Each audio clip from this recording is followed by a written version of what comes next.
What's going on, Tube? I'll share a little video with you today of a project I've been working on. This is for a C5 Corvette onboard battery charger.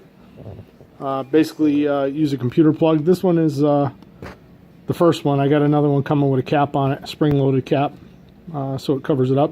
Basically, you can see it's a computer power supply plug, and we got a switch, and we got a voltmeter.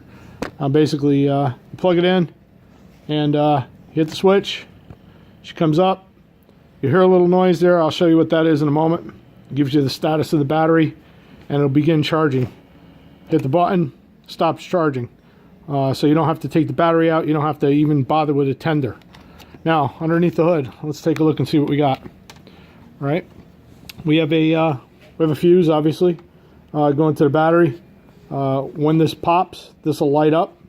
So if you press the button, you don't hear any noise, and you don't see the voltage, then you know that this fuse is gone. It's 5 amps, and it goes right in.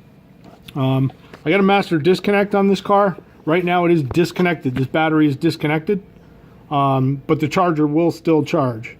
Onboard battery charger, 6 amps. eBay smart charger, uses frequency drive to charge the battery. Fits under the well perfectly, as you can see, and it's all direct connection. This is a fireproof conduit. Basically, if those wires, if they were to catch fire, which they probably would never do, it'll be contained within the fire mesh. The fuse is only 5 amps, so there is no direct connection between the battery and the charger unless it goes through the switch and the fuse. So there's no backward flow from the battery to the charger. It has to go through the switch, has to go through the fuse. So it's well protected. While I was on the web, and this is all, you could obviously disconnect all this. There's Molex underneath here that you could just unplug, and the whole assembly just pops out in case you do have to work with the battery. Velcro for this, actually double-sided tape, but it just pops right off when you need to change the battery. This one's brand new. One thing that guys on the web were saying was, I never charge a battery with the hood closed. I don't either. But also people would be saying, hey, wait a minute, if you got this battery inside this assembly here, you know, you're going to have hydrogen gas. It's very dangerous. Well, you're absolutely right. If you look right here, this is very difficult to find online, but that's a squirrel cage fan, brushless design, and it vents out a 1/2 inch, actually it's 5/8 hole on the back side of this plastic. So when I hit this button here and turn this on, you can see the fan start up. You can hear it, and then she vents out. I don't know if you can see that because I'm upside down right there, but she vents out a hole. You can feel the air coming out. That removes the hydrogen from the den.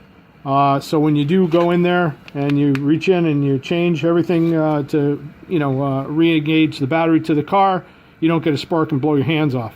As you can see, it's showing 10 volts there. Here it's showing right about 12.4. It's a little off. It's going between 12.5, and this one's saying 12.4. So they're pretty accurate together. I think the other is I don't know what that means, quite honestly. Something China, but you can see 0 current. When it does go into charge, that'll come up to 6 amps, and you can charge the battery, and when you're done, just press the button.